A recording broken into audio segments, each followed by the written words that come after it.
you know, there are several deficiencies, and there are numerous studies that show certain nutrients, if they're low, is going to cause you to have low testosterone. If you start supplementing with those, it's going to help. Zinc and vitamin D in particular, two very important. We know you've quoted constantly, vitamin D is a pro-hormone. Zinc is actually very critical for men's sperm count, testosterone. So those two alone, just taking 5,000 IUs a day of vitamin D and 30 to 60 milligrams, probably 30 long term. Now, up front, you probably want to do closer to 60 milligrams of zinc. But doing those two alone will impact and help increase testosterone levels in almost all men across the board.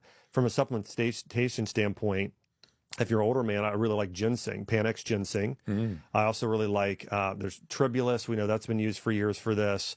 Fenugreek is another one. Fenugreek's a big one, That's fantastic. So I would put those up on the list. And there's loads of herbs. I could talk about all the others, but those are some of the easier ones to get that I would recommend. There's a study on ashwagandha showing that it does support it mildly as well.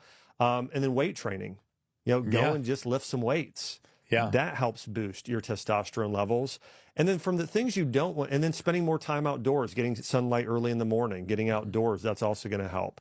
Now, from a mindset standpoint, let me tell you a really interesting study.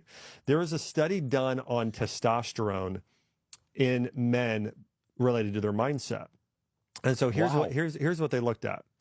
They had men get on a rower, okay, just like we'd get on your regular rowing machine.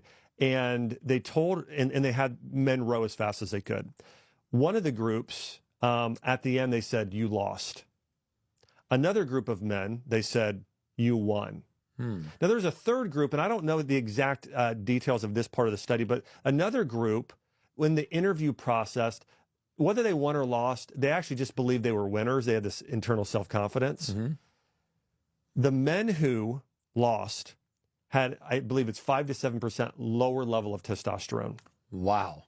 So they'd get off the rower and they'd be like, yeah, sorry, buddy, you lost. Yeah. The men who won had 5 to 7% higher testosterone levels. And the men who believed that they were inherently winners, 15 to 17% higher testosterone levels.